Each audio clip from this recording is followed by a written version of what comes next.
শুধু কৃষ্ণ ভগবানকে সিজদা করা যায়, তার মূর্তি জায়েজ। কোথায় লেখা আছে যে কৃষ্ণ ভগবানের মূর্তি জায়েজ? দেখুন স্যার, আমার মতে তিনি আমাদের খোদা। ولم يكن له كفوا احد নারায়ে তাকবীর। ভাই যখন অমুসলিম ভাইরা প্রশ্ন করেন তাদের ভয় পাওয়ানো উচিত নয়। আপনি ভয় পাবেন না ভাই সাহেব।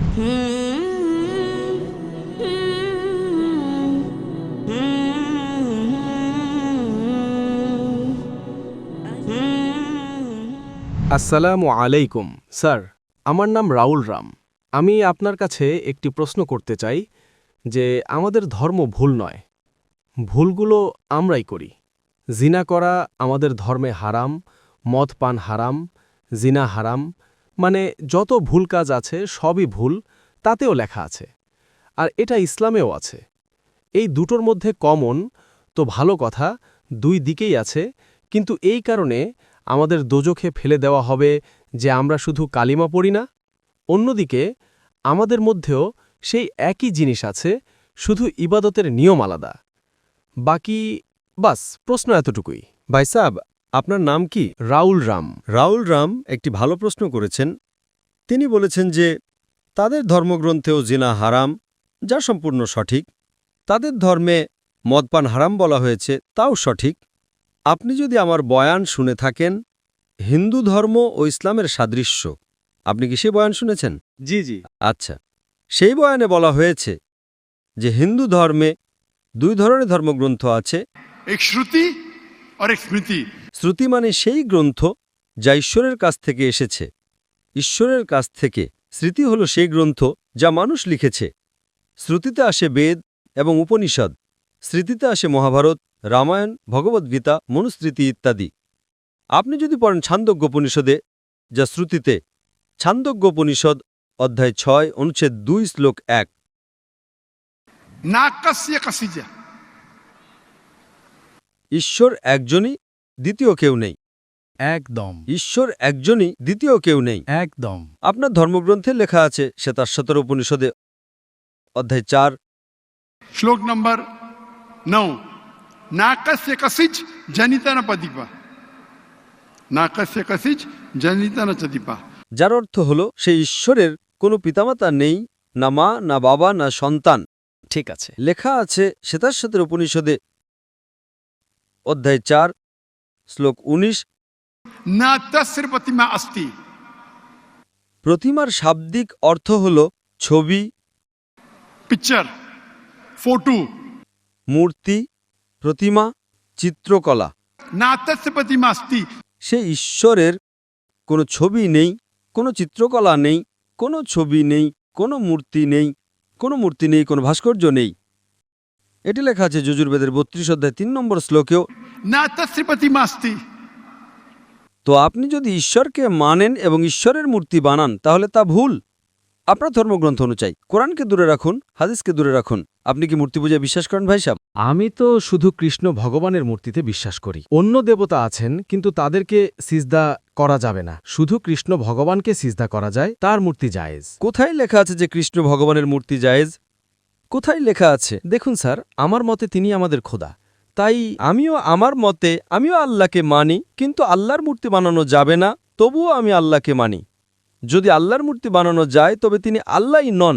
ولم يكن له كفوا احد। নারায়ে তাকবীর। ভাই আমাদের অমুসলিম ভাই আমার কাছে প্রশ্ন করছেন। তাকবীর ভালো কথা, কিন্তু এখন প্রশ্নোত্তর চলছে। তো আমার অনুরোধ যে যখন অমুসলিম ভাইরা প্রশ্ন করেন, তাদের ভয় পাওয়ানো উচিত নয়। তাদের মনে হওয়া উচিত যে আমরা পারস্পরিক ভ্রাতৃত্ব রাখি। সঠিক। তাদের ভয় পাওয়ানো উচিত নয়, যদিও তারা ভয় পান না, মাশাল্লাহ। কিন্তু আপনারা এমন কিছু করবেন না যাতে তারা ভয় পেয়ে যায়। না না আপনি ভয় পাবেন না ভাই সাহেব, এরা শুধু তাকবীর দিচ্ছে। না না। তো আমাদের মতে যার মূর্তি বানানো যায় সে আল্লাহই নন, আর এটা বেদেও লেখা আছে। আপনি কি ইসকনে বিশ্বাস করেন? স্যার, সেটা কল্পনা। সেটাও আমরা জানি যে তাতে খোদা নেই, ওটা একটা কল্পনা। হ্যাঁ, আমাদের ধর্মে খোদার কল্পনা করে মূর্তি বানানো ভুল, এটাই আমি বলছি। আপনি আপনার ধর্মগ্রন্থের উপর আমল করছেন না। যদি আপনি আপনার ধর্মগ্রন্থের সঠিক আমল করেন, তাহলে আপনিও জান্নাতে যাবেন। সত্য কথা, একদম। করতে পারি না, আমরা আমাদের ধর্মকে ফলো করি। শুনুন, আমার ফর্মুলা খুব সহজ। ঠিক আছে। कुरान मजीद में लिखा है सूरह इमरान में सूरह नंबर 3 आयत नंबर 64 में तालौ इला कलिमतिन सवाइन बैना बैनकुम। এসো সেই কথার দিকে যা আমাদের ও তোমাদের মধ্যে একই। ঠিক আছে, আমরা আজ মানি যা আমাদের ও তোমাদের মধ্যে এক, কমপক্ষে তার ওপর তো আমল করি। আমার ফর্মুলা ইউনিভার্সাল, পুরো ভ্রাতৃত্ব। আমি বলি বাইবেল নিয়ে আসুন, বেদ নিয়ে আসুন, কোরআন নিয়ে আসুন। বেদ অনেক বড়, বাইবেল কোরআনের চেয়ে 3 গুণ বড়। আমরা আজ ওয়াদা করি যে যা এক, কমপক্ষে তার ওপর তো আমল করি। যা এক নয় তা পাশে রাখি, কাল আলোচনা করব। যা এক তার ওপর তো আমল করি। বাইবেলে লেখা আছে, বেদে লেখা আছে, খোদা এক, খোদার কোনো ছবি নেই। আপনি যদি খোদার ছবি বানান তাহলে আপনি বেদের বিরুদ্ধে যাচ্ছেন। শুধু কৃষ্ণের বানালেও ভুল স্যার, ওটা ভগবদ্গীতায় লেখা আছে। তাই ভগবদ্গীতা স্মৃতি। ভগবদ্গীতা মহাভারতের একটি অংশ, ঠিক না? ঠিক। ভগবদ্গীতা মহাভারতের একটি অংশ, ঠিক। মহাভারত একটি স্মৃতি। স্মৃতি শ্রুতির বিরুদ্ধে যেতে পারে না। যদি স্মৃতি ও শ্রুতির মধ্যে সংঘর্ষ হয় তবে আমরা শ্রুতিকে মানব, স্মৃতিকে নয়। বেদ এবং উপনিষদ সবচেয়ে উপরে, সঠিক। আপনারা একজন পিএইচডি শিক্ষক আছেন, তিনি কিছু বলেন, এবং একজন ব্যাচেলার। এখন আপনি পিএইচডিওয়ালা ওস্তাদের কথা মানবেন নাকি ব্যাচেলার ডিগ্রিওয়ালা ওস্তাদের কথা মানবেন? কার কথা মানবেন? কোন ওস্তাদের কথা মানবেন? PhD sir. তো আপনার পিএইচডি হলো বেদ, সঠিক। তাহলে আপনি যদি মূর্তি পূজা ছেড়ে দেন, আপনার ধর্মগ্রন্থে লেখা আছে যে একজন শেষ নবী আসবেন, এবং যদি বেদ পড়েন অথবা পুরাণ, তার মধ্যে অনেক জায়গায় লেখা আছে যে শেষ নবী হলেন মুহাম্মদ সাল্লাল্লাহু আলাইহি সাল্লাম। আপনি যদি কলকি পুরাণ পড়েন, ভবিষ্য পুরাণও আছে কলকি পুরাণ, এবং আপনি আমার বয়ান শুনলে, একটি বয়ান আছে আমার, মুহাম্মদ সাল্লাল্লাহু আলাইহি সাল্লামের উল্লেখ হিন্দু ধর্মগ্রন্থে। সময় কম, তাই শুধু ছোট একটি পয়েন্ট বলবো। আপনি যদি কলকি পুরাণ পড়েন, श्लोक नंबर 5, 7, 11, 15, 17 তাতে লেখা আছে যে একজন অবতার আসবেন, आखिरी अवतार आएंगे जिसके वालिद का नाम है विष्णु यास। বিষ্ণু মানে ঈশ্বর, জি জি। ইয়শ মানে তার বান্দা, তার সেবক। আরবিতে অনুবাদ করলে তা হয় আব্দুল্লাহ। শেষ নবী আসবেন যার পিতার নাম আব্দুল্লাহ, তার মায়ের নাম সুমতি। সুমতি সংস্কৃত মানে শান্তি, শান্তি। আরবিতে বললে আমিনা। মুহাম্মদ সাল্লাল্লাহু আলাইহি ওয়াসাল্লামের মায়ের নাম ছিল আমিনা। তিনি জন্ম নেবেন একটি শান্তির শহরে, মক্কায়। সেই শহরে নেতার গোত্রে জন্ম নেবেন, কুরাইশ গোত্রে। তার 4 জন ঘনিষ্ঠ বন্ধু থাকবেন। কথা হচ্ছে খোলাফায়ে রাশিদিনের। আর মুহাম্মদ সাল্লাল্লাহু আলাইহি ওয়াসাল্লামের উল্লেখ তা অনেক দীর্ঘ, 2 ঘন্টার বয়ান দিতে পারি আমি। ঠিক আছে, তো আপনি যদি আপনার ধর্মগ্রন্থে বিশ্বাস করেন তাহলে আপনাকে মানতে হবে যে শেষ নবী হলেন মুহাম্মদ সাল্লাল্লাহু আলাইহি ওয়াসাল্লাম। আপনি কি মানেন যে শেষ নবী মুহাম্মদ সাল্লাল্লাহু আলাইহি ওয়াসাল্লাম? স্যার, আমি পড়িনি, আমি এখনও সঠিকভাবে পড়িনি, তাই আমি জানি না তাতে কি লেখা আছে। পড়েননি তো ভুল কার, আমার না আপনার? কিন্তু আমাদের এখানে কোটি কোটি লোক আছে যারা আমাদের ধর্মকে ফলো করে না, তাই। হিন্দুস্থানে যখন আমার বয়ান হয়, জি, তখন হিন্দুদের ভিড় এখানকার চেয়ে বেশি হয়। দেখেছি। 5 লাখ, 10 লাখ, 25%, 20% অমুসলিম থাকে, 20% হিন্দু থাকে। তো 10 লাখের 20% কত হয়? 2 লাখ। এটা তো 2 লাখের ভিড় নয়, তাই না?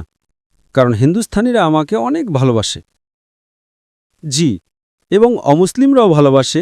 এই পলিটিশিয়ানরাই সমস্যা করে, ভোট ব্যাংকের সমস্যা। তারা ভাবে যে আমরা তো হেরে যাব এখন। হিন্দুরা যখন আমার বয়ান শুনে তখন বলে যে 2 ঘন্টায় আমরা যা শিখেছি তা আমরা 40 বছরও জানতাম না। ঠিক আছে, তো আমি আপনাকে এখন প্রমাণ দিলাম, রেফারেন্সের সাথে আপনার ধর্মগ্রন্থের প্রমাণ দিলাম। तो आप अगर सच्चे हिंदू है তাহলে আপনাকে মানতে হবে যে ঈশ্বর একজন, সেই ঈশ্বরের মূর্তি নেই, তার শেষ নবী হলেন মুহাম্মদ সাল্লাল্লাহু আলাইহি ওয়াসাল্লাম।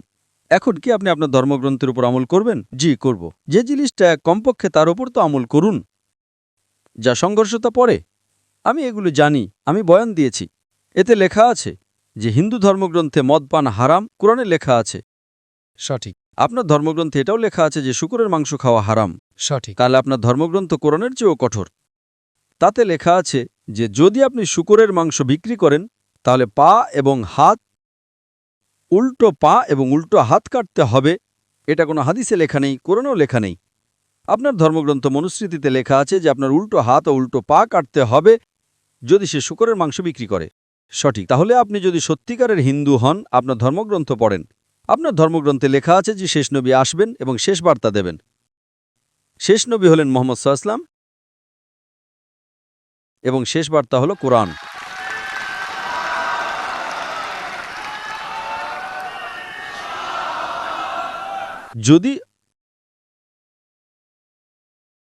আপনি যদি সত্যিকারের হিন্দু হন তাহলে আপনাকে কোরআন এবং মুহাম্মদ সাল্লাল্লাহু আলাইহি ওয়াসাল্লামের কথা মানতে হবে। আপনি দেখেছেন হিন্দুস্তানে হাজার লোক এর মধ্যে मैं हिंदू इस्लाम कबूल किए। আল্লাহ হেদায়েত দিয়েছেন আমার কারণে নয়, আল্লাহ তাদের হেদায়েত দিয়েছেন। আমার বয়ানের পর অনেক লোক দর্শকের মধ্যে বা বাড়িতে আল্লাহ তাদের হেদায়েত দিচ্ছেন। আমি আপনাকে জিজ্ঞাসা করতে চাই, আপনি কি মানেন আল্লাহর শেষ নবী মুহাম্মদ সাল্লাল্লাহু আলাইহি ওয়াসাল্লাম? স্যার, আমি এখনো দেখব, গিয়ে পড়তে হবে গ্রন্থ, যদি তাতে থাকে তাহলে ঠিক আছে। তাহলে আমার আপনার কাছে অনুরোধ, আপনি আমার ভিডিও দেখুন হিন্দু ধর্ম ও ইসলামের সাদৃশ্য। আচ্ছা, আর সেটা দেখার পর যদি কোনো প্রশ্ন থাকে তাহলে আমার কাছে এসে জিজ্ঞাসা করুন। যদি আপনার বিশ্বাস আসে যে এটা সত্য, তাহলে আমি আপনাকে দাওয়াত দিচ্ছি যে সত্যের বার্তা গ্রহণ করেন। জি, এবং ইনশাআল্লাহ তা আপনার মুক্তির পথ হবে ইনশাআল্লাহ। ধন্যবাদ স্যার।